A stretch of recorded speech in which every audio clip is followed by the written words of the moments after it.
Yooyyaa harka fuunee kabajamtoota hordoftoota keenya har'aan tana wanta addaa tokko qabadheen isinii dhiyaadheera hanga xumuraatti na faana bu'aan affeerraa kiyya.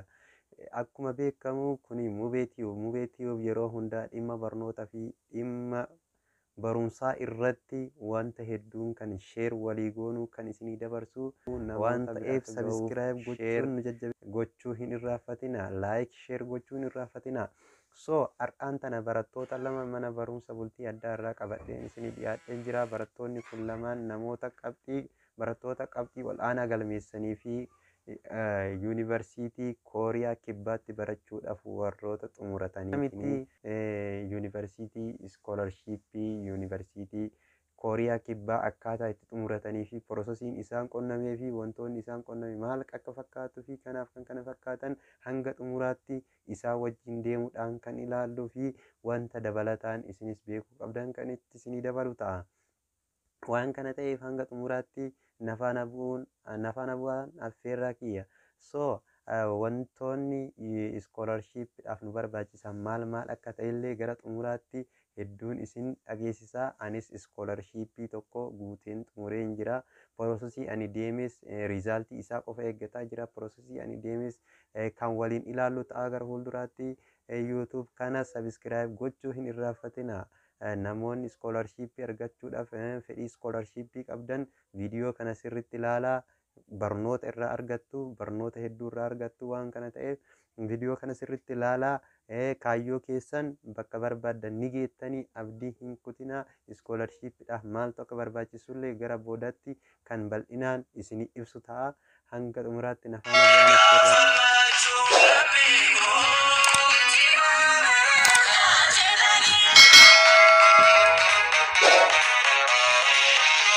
Baga nagaadhaan dhuftanii isiniin jedha.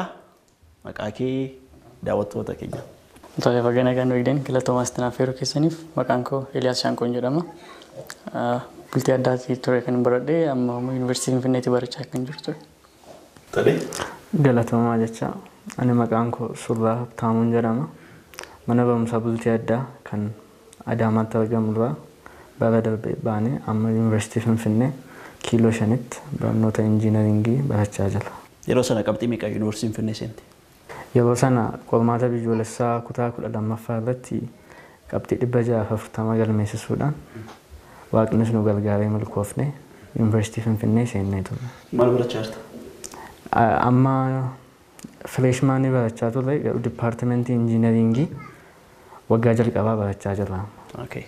Atoo qabxii meeqaatiin gara yuunivarsiitii Finfinneetti kana seente? Kan koo 650 ture qormaata biyyoolessaa kutaa 12ffaa irratti.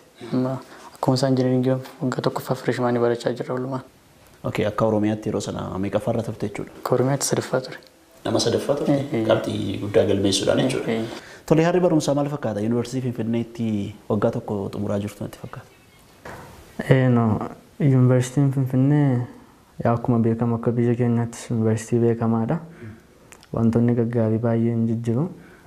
Nunillee yommuu jalqaba yuunivarsiitii seennu kutaa 9 kaasnee bultii addaatti waan baranneef waan baay'ee amma kanatti nu rakkisallee hin qabu.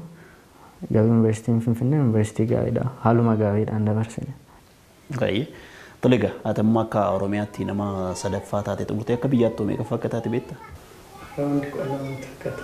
Nama 12ffaa akka guutummaa biyyaatti jechuudha. Qabxii 650 fiduudhaan. Maaltu sitti dhagahame gaafa qabxii kana argite waggaa darbee? Kana ol fiduu yaaddeettamoo waanuma eegdee ture? Kana ol fiduuf yaaliin ture. Sabjektiin tokko akka hin yaadin taane.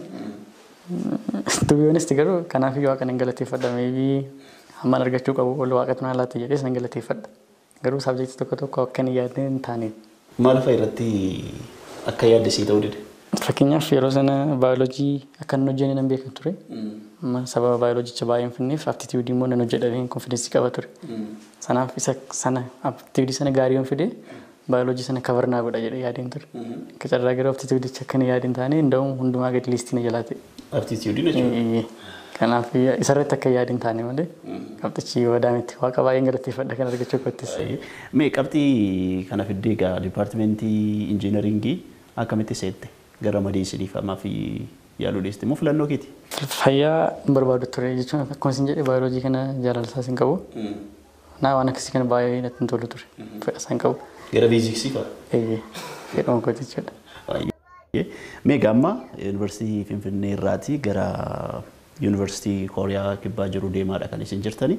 Carraa iskoolarii kana yoom jalqabdan yaadu? Kan eegalee ani bara darbe Noovembarii keessa eegalee apply gochuuf qormaatonni tokko advaanteejii kan eegsisan jiru like TOEFL faa SAT faa jechuudha. Bara darbee qormaata tokko fudhadheen ture. So qormaaticha fudhadhee yaaluuf ture. Carraa qormaata keenya sababuma garaagaraan achi siqe jechuudha naannoo Maarchiitti. Ana gara Maarchii gara dhumaa sana yuunivarsiitii mana ammatti apply godhaa jiru kana obboleessi koo achi barata ture. Akkan achi apply godhuun na gargaara tureen. Obboleessi keessa barata? Achuma yuunivarsiitii Kooriyaa kibbaa kanarraa. Kooriyaa kibbaatti barachaa jira? Waggaa meeqaffaa baratan? Waggaa arfaffaadha. Waggaa arfaffaa? So achitti akka apply godhuuf na gargaara ture. Carraa kontiraansiin keenya dhufuu didee amma bakka apply goone kuni marsaa sadii qaba. Early kan jedhamu jira, regular kan jedhamu fi late kan jedhamu jira.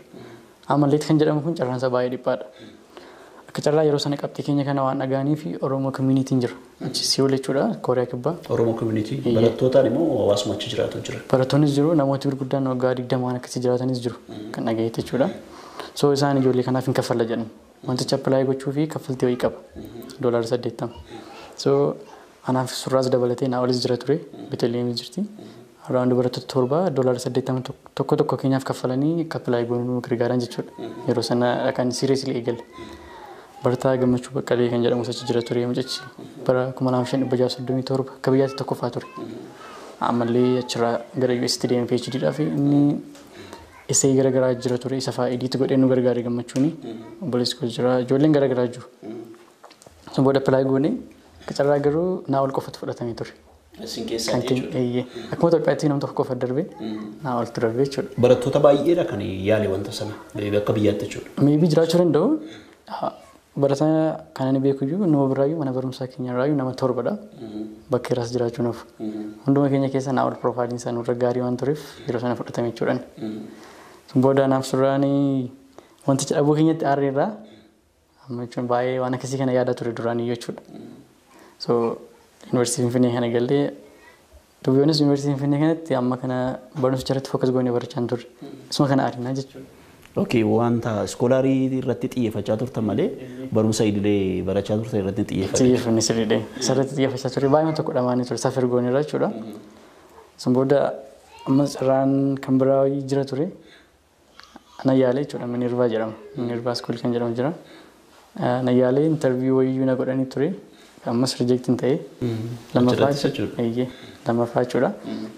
Isa sadaffaa Kooriyaa miti kibbaa kuni maal apply goosisaa mootummaan ofiisaatii apply goosisa. GKS program kan jedhamu jira. GKS program kan jedhamu kana gaafan argu profiiliin koo wanticha fit ta'a karaa imbaasii apply godhama. Yookaan wantichi gaa GKS karaa imbaasii Kooriyaati kan isin apply gootan. Carraa lama jira yookaan karaa imbaasii Kooriyaa apply gochuu dandeessa yookaan immoo directly university karaa poostaa faayila kee erguu dandeessa. So anaa fi mucaan eenyummaa jedhamu jira liyyaan koo 49 kan fidee jira. Amma Paawuloos irraa meedisinii barachaa jira. So anaaf inni suuraan jira sadii taanee apply gochuu yaadne kan fudhatamu akka biyyaatti nama sadiidha. Karaa imbaasii kana jechuudha. So mana barumsaa tokkorraa nama sadiin fudhatamu waan ta'eef jedhee suuraan ani karaa keessan apply godhu jedhe.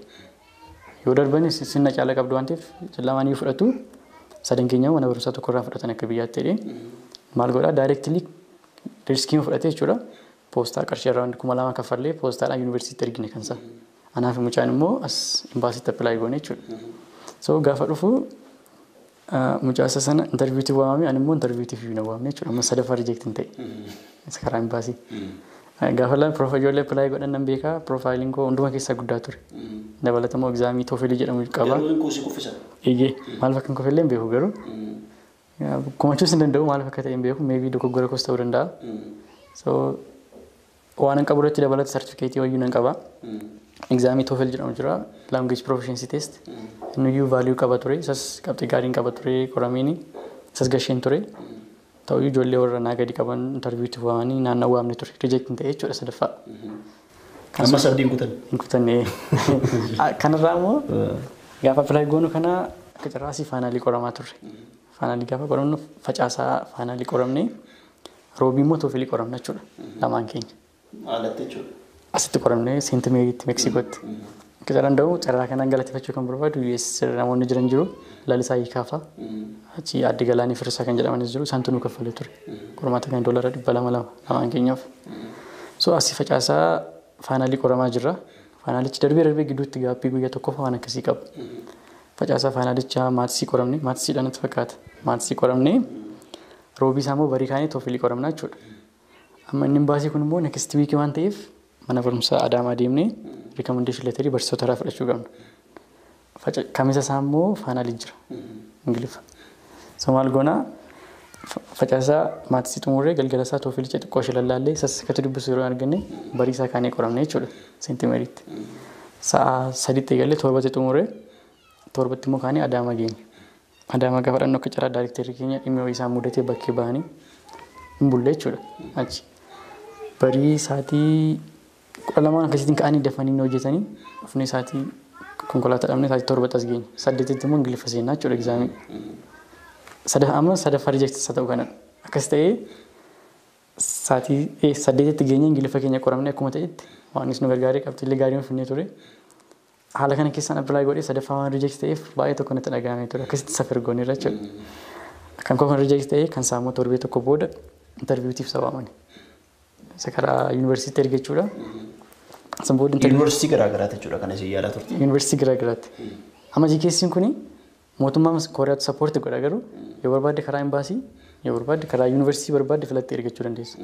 Karaa imbaasii yoo goote garuu yuunivarsiitii 3 filattee imbaasiin biyya kee yoo calaleechisi dabarse yuunivarsiitii 3 keessaa tokko si fudhata filattee galtachuudha. Isa wayya jechuudha kallattiidha yuunivarsiitii irratti appilaayi gochuurraa karaa imbaasii yoo goote irra gaariidha jechuudha.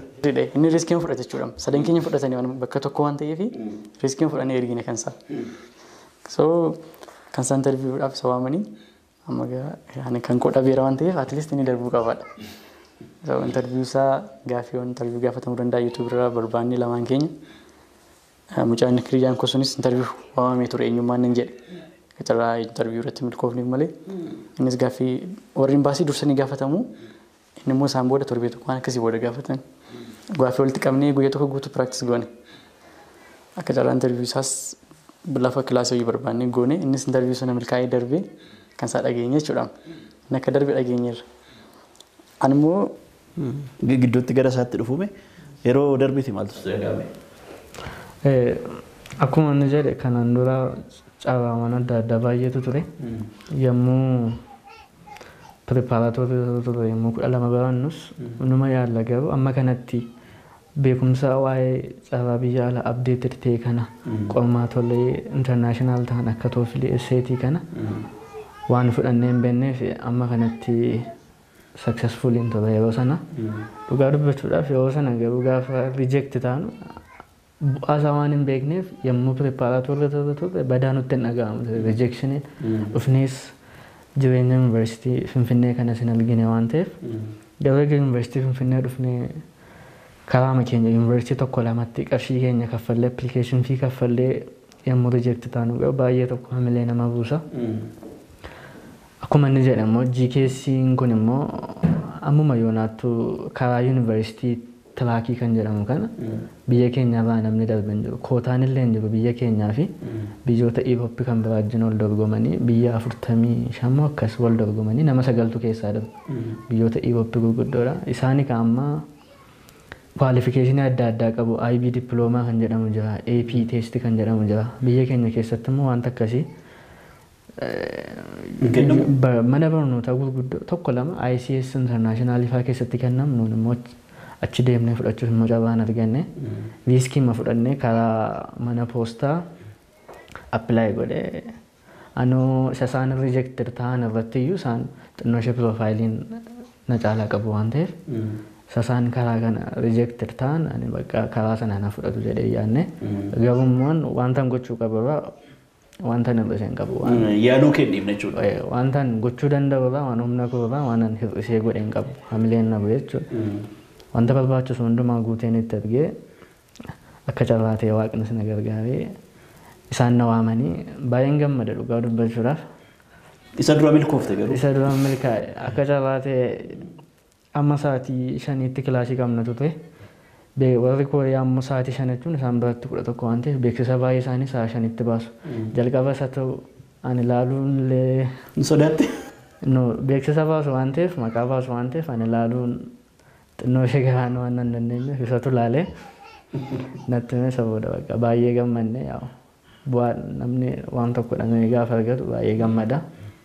Akkuma nama dhamaatii isaa argate tokkotti baay'ee gammadee. Atamma akkuma yuunivarsiitii yaalte malee karaa imbaasii miti jechuudha. Karaa imbaasii yaallan. Daayirektiliidhumaan yuunivarsiitii tokko keessaa filadheen yuunivarsiitii fiildiin barbaadu qabu tokko keessaa filadheen daayirektiliima gara ofiisii isaaniittan karaa mana poostaa dookimentoota koo erge. Isaaniif jechuudha. Isaaniif yuunivarsiitii sanatti jechuudha. Gaafa kiyyaalii kana hundumaa yaaltu qaamni si deeggaru tureera namni si yangafu. No keessumaa qormaatota intarnaashinaali ta'an kana doolaaraan qoramna waan ta'eef kaffaluudhaaf humna isaallee ta'u tuma qabaanne illee doolaaratti jijjiirree kaffaluudhaaf haalli yeroo sana xinnoo mijatu waan ta'eef odaa koomiinitii noorz ameerikaa kan jedhaman jiru akkuma inni sila maqaa isaanii kaase adde galaanee febisaa kan jedhaman obbo Lalisaa kan jedhaman jijjiiru namoonni baay'een noorz ameerikaa irratti kan ijoollee akkas akkasii kana deeggaranii isaan karaa dhaabbata isaanii sanaan doolaara 200 anaaf isaaf toofilii nu kaffalanii doolaara 200 jechuun yaadika nuuf waan guddaadha. Nuun illee immoo carraa arganne sana lafatti hin balleessine arganne qoramne bu'aa rooshinee jira. Akkasumas immoo wantoonni peepar hoorkiin barreeffaman baay'een ta'aniiru ijoolleen asii kanaan dura siinaroonni keenya achi baratan nuuni diraafti goonetti argina isaan immoo tuun nuffiin wantoota barbaachisu ediit godhanii nuuf ergu ijoolleen namoonni baay'ee jireenya keenya keessatti namoonni karaa akkas akkasii kana baay'ee nu gargaaran baay'eetu jiru. Daayirektiliis namoonni nu gargaaran jiru. Tayyega mee amma gaasini milkooftaniittu atamma inni darbeera kan kee yoom dhagaame? Kuna fi amma kan biraa maaliin godha carraan qabu bakka abdii kutii kana booda appilaayin godhu jedheen halkan walakkaa biraaziilii kutii kan barreessaa jechuudha imeelii. Akka inni kufeeyyuu kan dhagaye isadha jechuudha. Warra imbaasii bilbileet intarviitiif ani waamamne ture. Akkamiidha intarviitiif waamtanii naannoo nuti waamne yeroo darban jedhan. Isatu cheek godhe jechuudha. Halkan sa'aatii 5tti natti hime. Rifni illee hin qabne aariin ture biraaziilii kutii kan barreesse imeelii. Bakka kana booda appilaayin godhu nadhiisee waan akkasii qormaata. Seetis immoo kan biraa jira kan biraa tokko qoraminaan jedhee ture kan hin qoramin jalqaba maatisii fi fiiziksii fi maatis leevel 2 kan jedhamudha 2012 kan hin qoran amma immoo maatisii fi ingiliffii jira isa qoramtaa naan jedhee dura iskeejul goonee turre amma garuu qoramna dhiisin jedheeni seenaa hiriyaa tokko kaasee waan baay'inatti bakka amma carraadhumaa yaalla naan jedhee isa yaala South Korea University lammaffaa ta'e tokko jira lafa isaan jiran kana lafa naa olis jiru jechuudha appilaayi gootanaan jedhee $80 kaffaltii qaba rakkoon qabu akka ta'etti kaffalanaan jedhee carraan kodhumaa sadhaa jechuudha. Achi isa appilaayin godhee appilaayi gaafan godhu almost hin eegne ture surraan garuu dabartanaan jedhee ani hin eegne ture bara darbees riijekti ta'anii irraa waan ta'eef achirra. Yuunivarsiitii piroofaayilii guddaa waan qabuuf kwaalifikeeshinii keenya meebii achi miitiin godhu laata jedhee yaade. Booddee intarviitiif na waamanii barii gaafan ka'ee imeelii kolaalu intarviitiif waamameera. Amma namanne ture. Intarviicha irratti maal jedhee kaalkulasiidha kan na gaafatan jechuudha. Guyyaa afuran akkasii naa kennanii guyyaa afur sanatti waan danda'u dubbisee viidiyoo falaalee kaalkulasii qophaa'ee intarviitiif na dhiyeessan jechuudha. Jimaata natti himanii roobii isaan intarviitiif na dhiyeessanii gaaffii achi naa gadhiisu isaan achi jiru kompiitara irratti jechuudha. Gaafficha laalee nanne gaaffichi xiqqoo ishee weerdinatti ta'e jechuudha. Sitti ulfaate? Tokkichaan jalqabaan laalee hubachuu hin dandeenye. Wanta sadii ol keessa gashanii aayidiyaan kaalkulasii keessa liimitiin jira, siikwensii, integreeshiniin jira, sadansaa ol keessa qabata ture.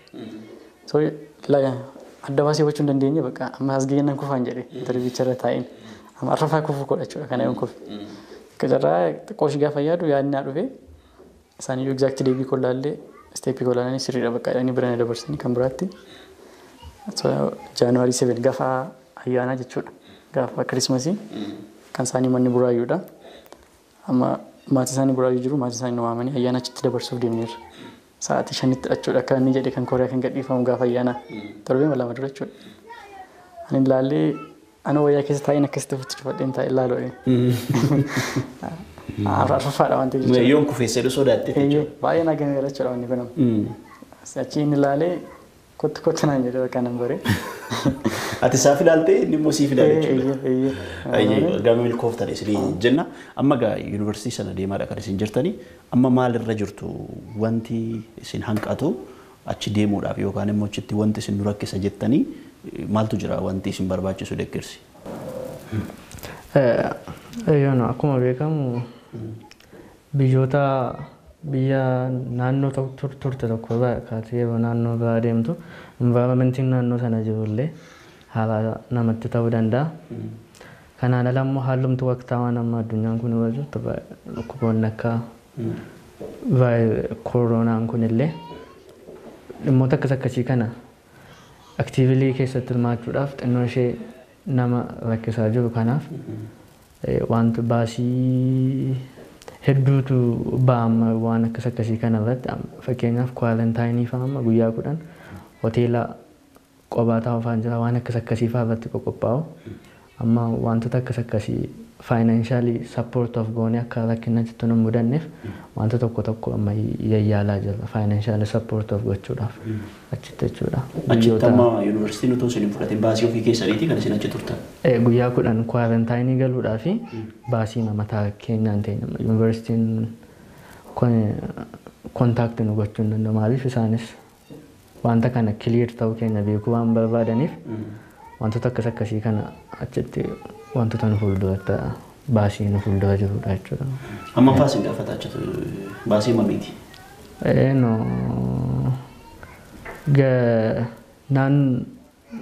Magaalaa nuun turre irratti dipeendita amma fakkeenyaaf kan isaa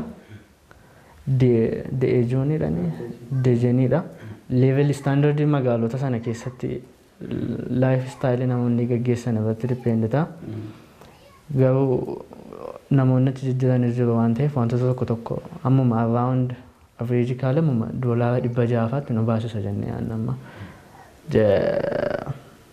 guyyaa 10 kwaarantaayinii jechuudha. Guyyaa 10 amma dhaxxanii yuunivarsiitii seentanitti hanga $600 jechuudha kan isin baastan nama tokkotti jechuudha. Kanaaf gaammanni kuni $600 jechuun ganaaf piroosesiinsaa birrii Itoophiyaa gara 30 fa'itti dhiyaachuu danda'a yookaan sanas caaluu danda'a. Kun deeggarsa kan isin ganaa eeggachaa jirtan jechuudha.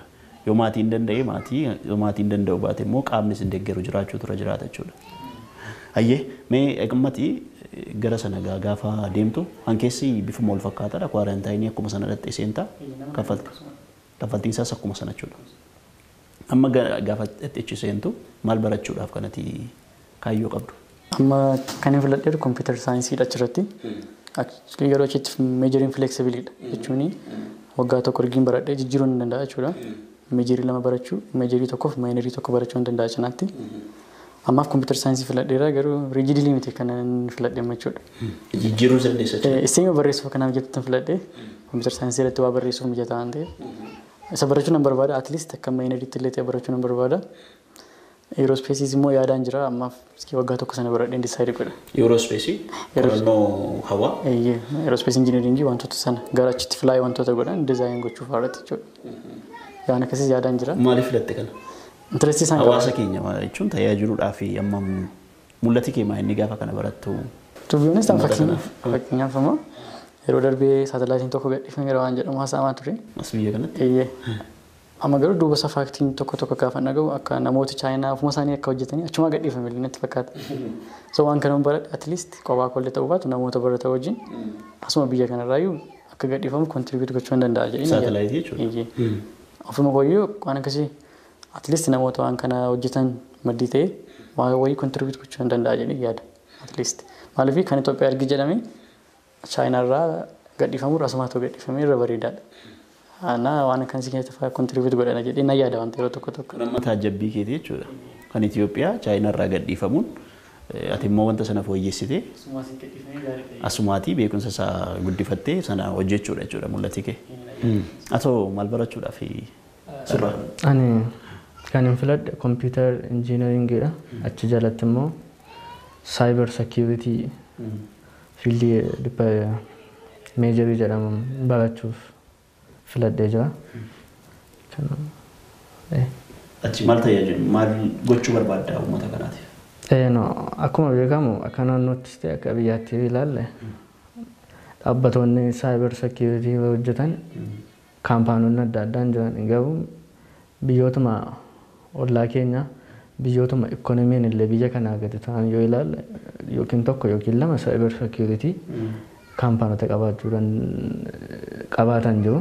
Tokko immoo jaalala 21ffaa yeroo itti informationiin karaa intarneetii daddarbu kana keessatti fiildiiwwan akkasii biyyoota developing ta'an akka Itoophiyaa kanatti yoo addaatti ta'e bu'aa buusu qaba jedhee waan hin amaniif wantoota akkasii kana gara biyya keenyaatti jalqabamanii baay'inatti tola fedhuma duraa kaaseeti.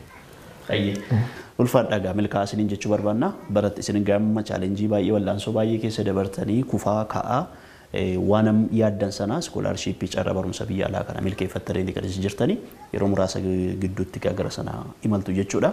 Barattoonni isin fakkaatan fa'aa jiru kan yeroo baay'eef yaalanii milkaa'uu fi deemuu abdii kutatanii kan sanarraa dheessan jiraachuu danda'u. Isaaniif ergaa qabdan dhumarratti jechuudha. Erga namtanii booddee sagantaa keenya goolabna. Ergaan amma jalqabayyuu kan inni saadaamaa deemuu keenya kaaseyyuu warra waa baratu jedheeni tubanis ammachuudhi takka piroofaayilii gaarii qabaatee gaafa rijeektii godhamtu namatti dhaga'ama. Ijoollee baay'een garuu gaafa ilaalama ispeeshaalii ijoollee Finfinnee kana malee aayidiyaan iskoolaarshiippii maal akka ta'e ijoolleen baay'een quban qaban. Ijoolleen Adaamaa baay'ee quban qaban. So ijoollee waan akkasii yaaluu barbaadaniif waan jechuu barbaadu piroofaayilii gaariis qabaachuu danda'u xiqqaas qabaachuu danda'u rijeektii godhanu waan hojirudha. Ispeeshaalii iskoolaarshiippii appilaayi goota taanaan internaashinaal istuudentii wajjin kompiit goota malee barataa ganda kee wajjin miti jechuudha. So rijeektii godhamu waan hojirudha waan baradheedha jechuudha amma kana. So nuniyyuu amma kana piroofaayilii gaggaarii qabna ture qabxiis gaarii qabna ture amma kana safar goonee rijeektii godhamnee osoo abdiin kutiin dhumarratti turtii 5-6 boodas ta'u dhumarratti nu milkaa'eera. So waggaa tokkos yoo ta'u rijeekshinii 5-6 yoo ta'u haa ta'u abdiin kutii yoo itti deeman gaaf tokko nama dhufa yaada. Kanaaf namoonni abdii kutuun qaban nurraayyuu waa barachuu danda'u. Arfafaarratti argadhan iyyuu. So anarraayyuu waa barachuu danda'u abdii kutuun barbaachisu jechuudha. Dhumarratti ergaa yoo qabatte. Wantoota akkasii barattoonni akkuma beekamu naannoo keenya keessatti barattoonni baay'een wanta akkasitti dhiyaatanii jiran tokko exposure ta'uu danda'a. Tokko immoo namumallee beekan nama beekan illee ta'uu danda'a. Kanaaf wantoota akkasii irratti namoonni fedha qaban yoo jiraatan ijoolleen biyya kanarraas ta'e naannoo keenyarraa waan carraa akkasii argatanii deeman baay'ee jiru. Wal gargaaruudhaaf nama gargaaruudhaaf immoo hundi isaanii fedha qabu waan ta'eef namatti dhiyaatanii wantoota naannoo yeroo baay'ee carraan akkasii naannoo Finfinnee kana bichaatti baawwan dirtee hafa waan ta'eef asiitillee dhufanii imbaasiiwwan tokko illee yoo dubbisan isaan baay'ee sappoorti nama godhu. Wanta akkasii jira jedhanii bakka informationiidhuma gaggaafatanii gaafa informationii kan argatan immoo hiriyoota isaanii wanta kana wajjin socho'anillee namni amma qophaa gaafa waan akkasii hojjetu xinnoo namatti tolu namni nama bu'uu danda'a. Amma naaf iddoo tokko nuugii akka kana waliin taanee wanta kana hordofuun keenya wal gargaaraa turuun keenya baay'ee tokko nu fayyadeera. Inni tokko yoo amilleen inni tokko immoo wal jajjabeessaa yommuu natti toluu baatu inni immoo akkasitti amillee walii ta'a. Hundumtuu wal gargaaree otoo hojjetee wanta akkasii galmaan ga'uun hin danda'ama jedhee yaada. Kan biraan immoo qormaatota fakkeenyaaf ijoolleen naannoo keenya keessatti arginu yeroo baay'ee qormaatotuma naannoo jiran qormaatuma biyyaalessaa kana irratti fokus godhu barnootuma daree kana qofa irratti fokus godhu amma garuu wanta akkasii muuxannoo waan hafaa dhufe natti fakkaata. Akkuma barumsa daree irratti xiyyeeffachuun barbaachisaa ta'e jirummoodha dareen alamma wanti nuun beekuu qabnu. Fakkeenyaaf naannoo keenya keessatti barnootni akka computer programming computer related fiildonni kun bada amma kanatti jajjabeeffamanii laataman garuu immoo dhufnee wanta nuun argine keessaa yuunivarsiitii Finfinneetti ijoolleen Finfinnee akkuma nuun afaan akkuma nuun barnoota tokko dareetti barannu beeku wantoota internaashinaala heddi ta'an akkuma sana beeku bakka waluma qixa beeku nuun immoo yommuu jalqaba dhufnee expose itti taanu xinnoo haaraa waan nutti ta'uuf wanta akkasiillee akka fiiliin gooneef ammuma kaasanii sadarkaan piripaaraatoorii elementarii irratti jiranii lafuma jalatu qophaa'anii gaariidhaan jedhama. Waa'ee Egaa ka wanti beekuu qabnu nuti hundinuu namoonni Oromoo community jedhaman uummanni Oromoo akkamitti informi ta'uu qaba, akkamitti informi ta'eetiin iskoolarshipii kanaaf dorgomuu qaba kan jedhuudhaaf wanti gochuu qabnu tokko murteessan iskoolarshipii guutuudhaaf kiraateeriyaan nu barbaachisu keessaa inni ijoon akkuma isaan kunniin haasayan extraordinary activity. Extraordinary activity jechuun hawaasa keessatti wantoota dalagamu ni jira. Fakkeenyaaf gumii adda addaa keessatti hirmaatu, gumii kunuunsa naannoo, gumii HIV, gumii hedduu jira. Gumii saayinsii fi teekinooloojii, gumiilee hedduu jira waan ta'eef gumiilee kana keessatti hirmaadha. Gumii keessatti hirmaachuun faayidaa guddaa qaba iskoolarshipii guutuudhaaf. Kaniin ani irraa hubannoo qabu iskoolarshipii hedduu namoota hedduu laalaan ture san keessaa tokko extraordinary activity. Extraordinary activity jechuun activity hawaasa keessatti hojjetamu. Isa sartifikeetti fudhadha. Sartifikeetti fudhachuu qabda. Barattoonni fakkeenyaaf barattoonni kutaa 9, 10, 11, 12 jirtan ammaan kana carraa qabdan gumiilee hedduu keessatti hirmaadha. Gumii keessatti ogguu hirmaattan bu'aan isin argattan keessaa tokko sartifikeetti argattan. Sartifikeettiin sun vaaliyuu qaba. Iskoolarshipii ogguu guutu sartifikeettiin garaagaraa vaaliyuu qaba. Kana hubatuu qabda. Iskoolarshippiif vaaliyuu kan qabu tokko sartifikeettidha. Addunyaan kun sartifikeettidhaan. Sartifikeettii jechuun faranjiin dhugatti amantii akka kennaa kana ebaluun miidiyaa irra mul'ate miti. Yookiin kaan irra mul'ate osoo hin taane faranjiin kan itti amantu ragaadha, evidensiidha. Kanaafuu so you have to being your certificate. Certificate kee bakka waan hojjechuu qabda, irra hirmaachuu qabda, certificate argachuu qabda jechaadha. Inni biraa iskoolarshipii guutuudhaaf maaltu nu barbaachisaa kan jennu imeeli dirqama. Imeela qabaachuu qabdan.